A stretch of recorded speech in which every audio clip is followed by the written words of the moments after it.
Hello, I'm talking to you on this afternoon of Trecena of No'j as we go into the Trecena of No'j. So we've had our ride through the Cat Trecena. We've gone from a while ago now, Trecena Chabal, through Bats, and we're now going into the Trecena of No'j, where we'll find 3 Kawak, the future of Bats, and 4 Achpu, the birth of the new world, the bringing of the divine into the physical world.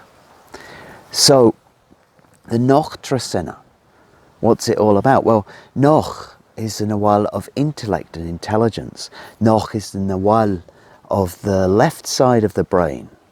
It's being able to store and recall information quickly and easily in order to be able to solve problems. No'j is about coming up with a plan.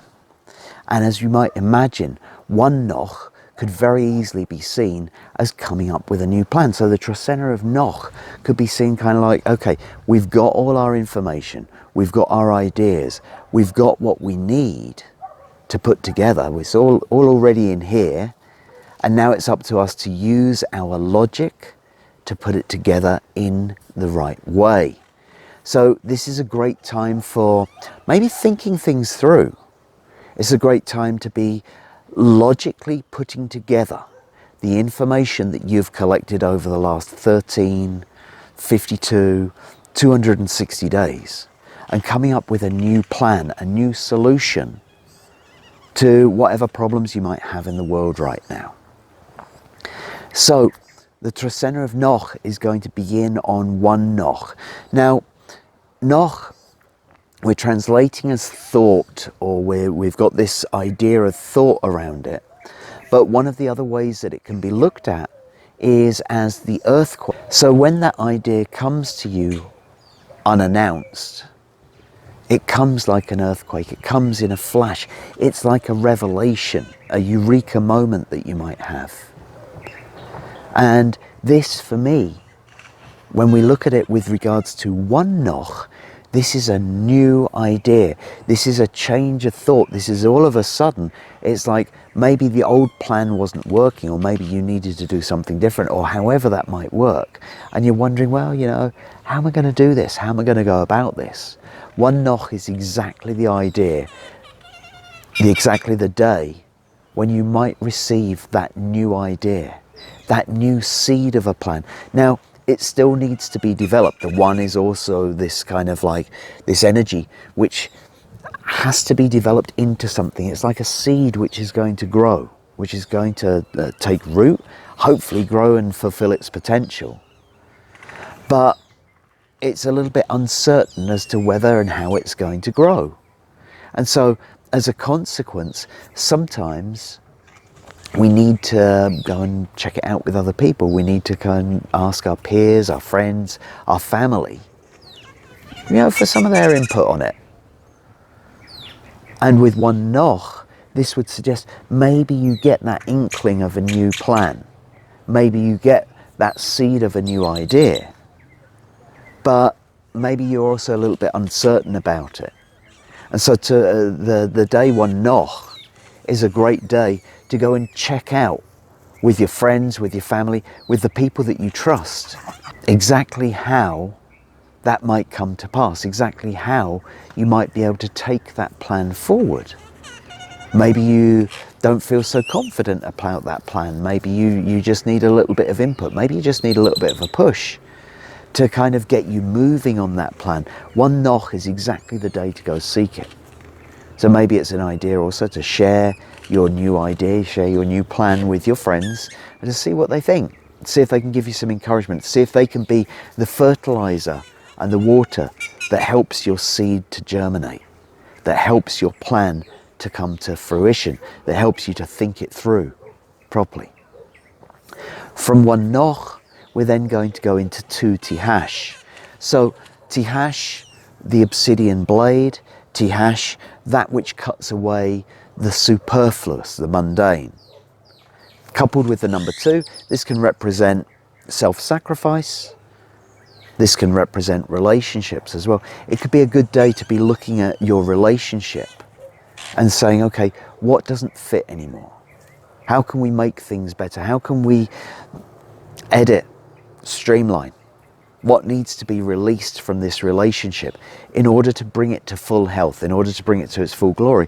Because Thash can be seen as purification as well as healing. It can be, taking away what doesn't work in order to make things work again, in order to bring it back to its full glory. And so it's a great day to use your discernment, particularly within your relationship, to see what can be released and what needs to stay behind. How can it be brought to its greater glory? It's also a day of healing, and that healing possibly coming through self-sacrifice. Now, self-sacrifice doesn't have to be like with the obsidian blade. We're not necessarily talking about blood here, but maybe it's about your energy, maybe it's about your time. And maybe it's about putting your time into the healing of what needs healing where you are in your world. About spending the energy on actually making it happen, doing that surgery, as it were. From 2 Thash, we're then going to go into 3 Kawak. So 3 Kawak is this day which I find rather exciting, as it were, because I see it as the midwife of the new world. I see it as kind of like, in some ways, the last day of the old world, the day on which the new world can be birthed, the day on which we can wash away the debris that Thash has left behind. We can wash away and allow the new to come into the world. Now, Kawak is not the one who is giving birth. Kawak is the midwife. So she's assisting the birth. She's assisting the new to come in. She's assisting that new process to come in. And this is what we see. Kawak is compassionate.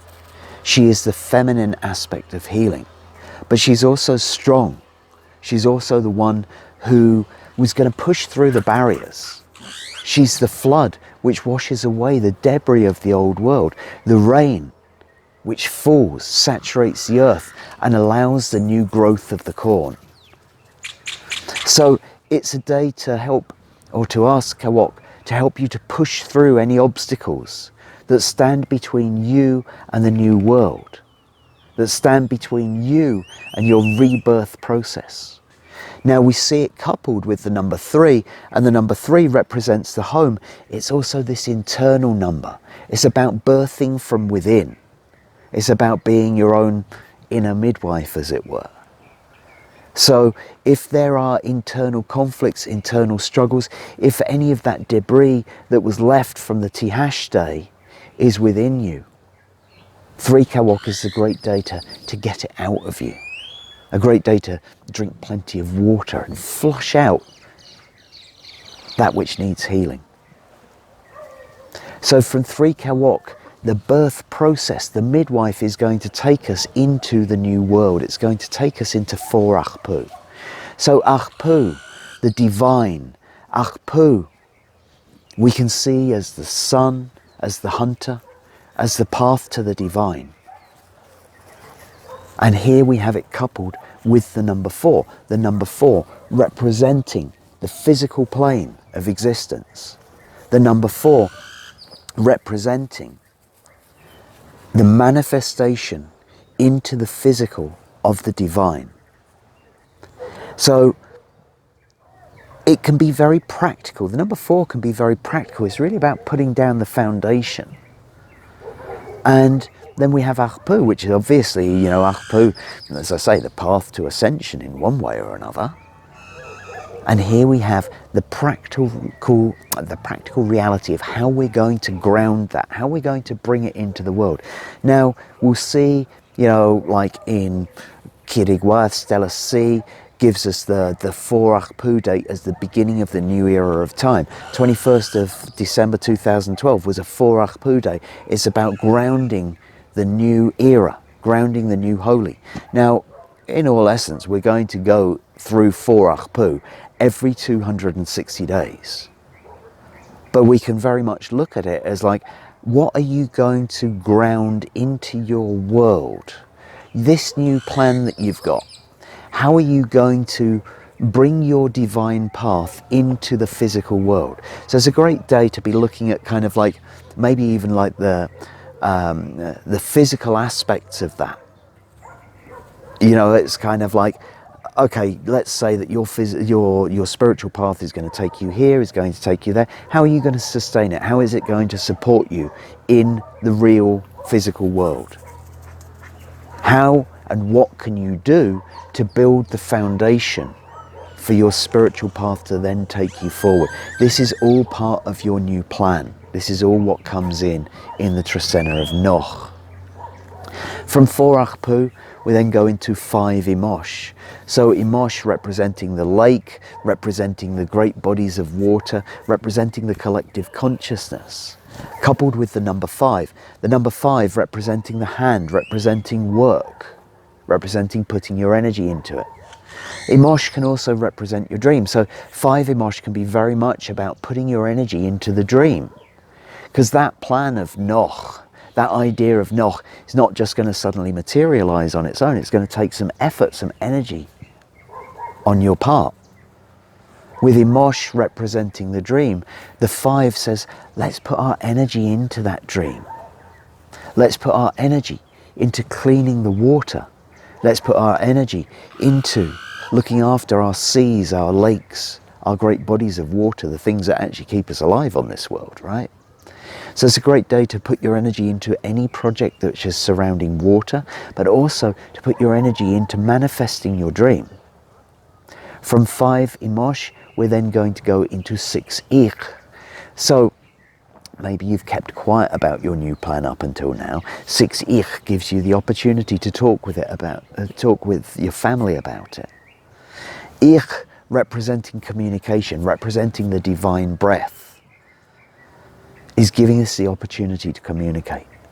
Now, Ich's words are empowered with the divine breath. And as such, this kind of means that anything that is said might be taken to heart, might be kind of like, there's a powerful drive behind it, this breath of life rising from our lungs and empowering our words. 6 Ich suggests that our words are going to be really taken seriously by those who hear them. It's a great day to inspire people. It's maybe a great day to inspire your family in particular. But it's also about stability. That number 6 being the ability to draw on heaven and earth and bring it into the physical plane.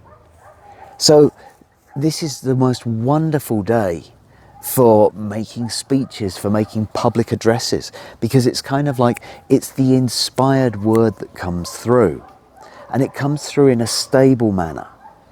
Ik is a very strong nawal, and it's possible that sometimes it can be a bit overbearing, sometimes it can be a bit blustery with its words. Well, that 6 brings it into balance. It brings into a very stable point.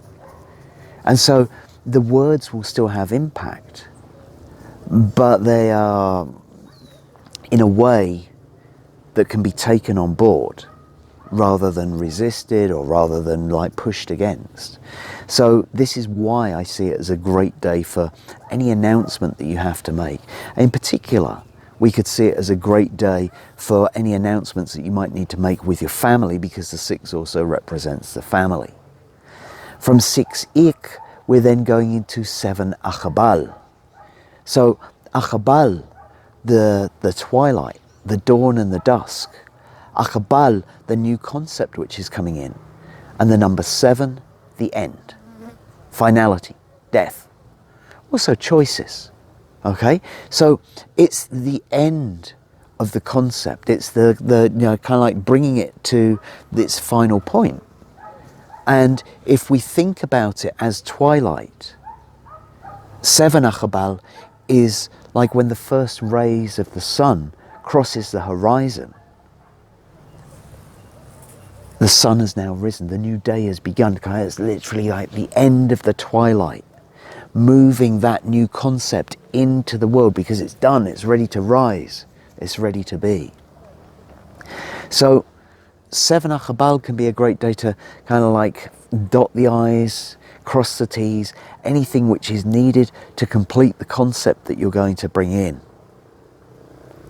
It can also be a time we can see Achabal. I remember one time in ceremony we were talking about Achabal being the moving out of the darkness and into the light. And it could be a time when we finalize that move, when we finally get the light at the end of the tunnel that maybe many of us are waiting for.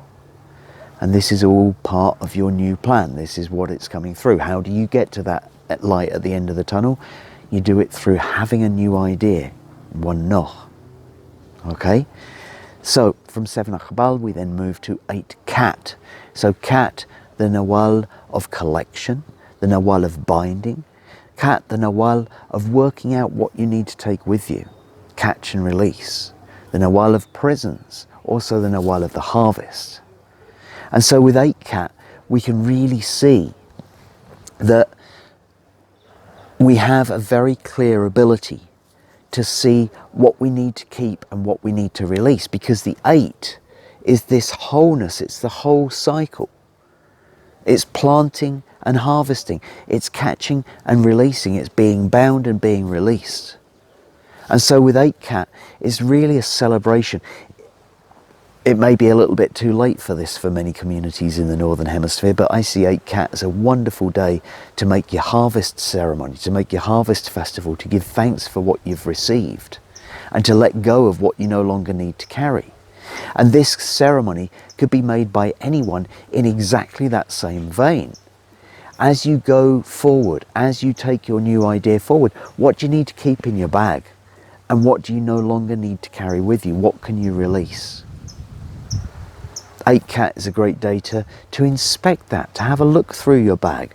What's holding you back from achieving your new plan?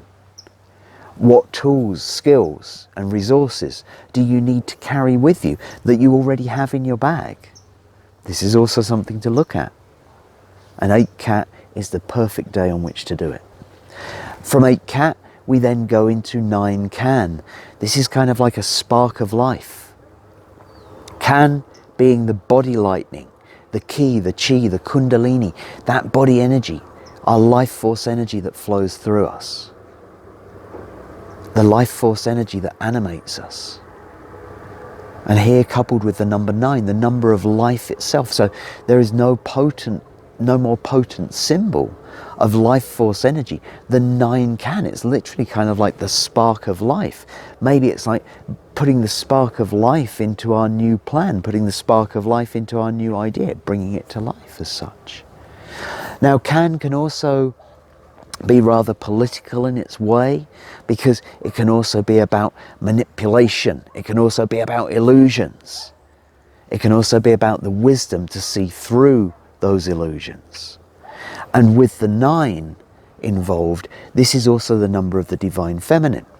Can be a teacher, because a teacher is somebody who uses their energy or shares their wisdom to empower those around us. So 9 Can could be seen as a wonderful day for the empowerment of women. It could be seen as a wonderful day to share our wisdom, particularly the feminine wisdom, the compassionate wisdom. It can also be a day where we might look to the wisdom of women to help us to see through illusions or manipulations. From 9 Can, we then go into 10 Kamei. Kamei being the ancestors, Kamei being death, Kamei being spiritual transformation. And here connected with the number 10, so the number 10 representing the 2 hands coming together, representing the community, representing getting together, sharing, making agreements. This is a great day to ask for help or to offer help within your community when it comes to transformation, when it comes to facing our fears. So maybe, as part of your new idea in this No'j Trecena, maybe it's going to involve overcoming some of your deepest fears. Well, they may well come up on 10 Can, but even if they don't, It would be a great day if there is somebody within your community that you think might be able to help you with that. It's a great day to go and get some assistance on it. Equally, to hold out a hand and help somebody else through their transformational process. So, Kamei usually brings us the skills and resources we need to face our fears at the time when they come up. So Kamei is never really anything to be afraid of. Whenever we get those challenges, we're ready to face them. It's just we might not always be aware, or we might be so kind of like scared at the prospect of facing them that we chicken out, as it were. Well, this is suggesting go see your community. Go talk with your community. See how you can support each other through these fears that are ultimately going to take you to a higher level when you overcome them. From 10 Kamei, we then go into 11 Kech. Now 11 Kech is a very powerful day. Kech being a strong energy, the Nawal of nature, the Nawal of the mountains, the Nawal of the spiritual leaders. But also we see Kech related to the deer and related to the horse, these strong animals that are seen as very dominant. Now, these animals, when they get an idea in their head about which way they want to go, it's very difficult to drop that idea. They can become very determined, they can become very focused, they can become rather stubborn about it. And the 11, well, we don't know which way it's going to go next because it might change its idea, it might change its way. And so sometimes I kind of refer to 11 Kech as being rather like the stampede. It's got all this force, it's got all of this energy, and we don't know which way it's going to go into next. Now, of course, if you're caught near a stampede, the best thing is you've got to get out of its way. And it's a great day to kind of like remember, like maybe you get stubborn about something, maybe like you get so driven and determined that you fail to see kind of like exactly where it's going. 11 can be very, very creative because it takes you to places you've never been before. And the Kech might drive you into those places as well. But just be aware as you go to those places that we don't want to run over people around us. And that's one of the hazards that comes with Kech, because sometimes it gets so driven and focused on where it's going, it might injure somebody in the process. So be gentle. Maybe take some time in nature. Maybe go to a natural place that you've not been to before, something which is entirely different, and go and balance with the Kech energy. Go and see what message Kech has for you in the forest. From 11 Kech, we then move into 12 Anil. So Anil being the Nawal of the seed, of the semen, Anil being the Nawal of the goldenness, the abundance. Again, a kind of like harvest Nawal. It's all about ripening.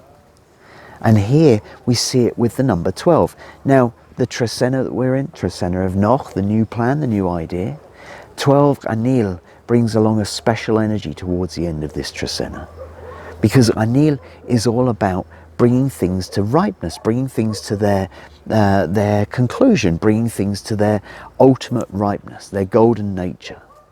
And the number 12 is using our life experience, bundling together our life experience. So 12 Anil is a day to maybe reflect on life, to go back and look at your previous successes, your previous harvests, for example, and see how you can use the experience from them in order to bring forward this new plan, in order to bring it to its full ripeness, in order to bring it to its full abundance. And finally, from 12 Anil, we're going to end up in 13 Toch. Toch being the payment, Toch being the fire, Toch being the sacrifice. So we've received, we've done all our planning, we've gone through all of this process through the No'j Trecena. And here we are ending in 13 Toch, making an offering to our ancestors, making an offering to give back for anything that we've received, making an offering, doing our service, making our payment. Now here it's particularly connected with the ancestors. Here it's particularly connected with the spirit world. So this is making an offering to the ancestors, to ask them to bless our new idea, to ask them to bless this new thought, this new plan that we have. So most of the time, it's not that we necessarily avoid making ceremony on 13 days, it's just that those ceremonies can be very powerful. Here, Toch is an excellent day for making ceremony because it's literally, the day that represents payment, the day that represents making our ceremony. And so 13 Toch would be a great day to be making a payment, making an offering to your ancestors through whatever form of ceremony that you make in order to ask them to bless that new idea going forward. So that's the Trecena of No'j. Thank you for watching once again, and I look forward to making another video in 13 days that will take us through the Trecena of No'j. Thank you.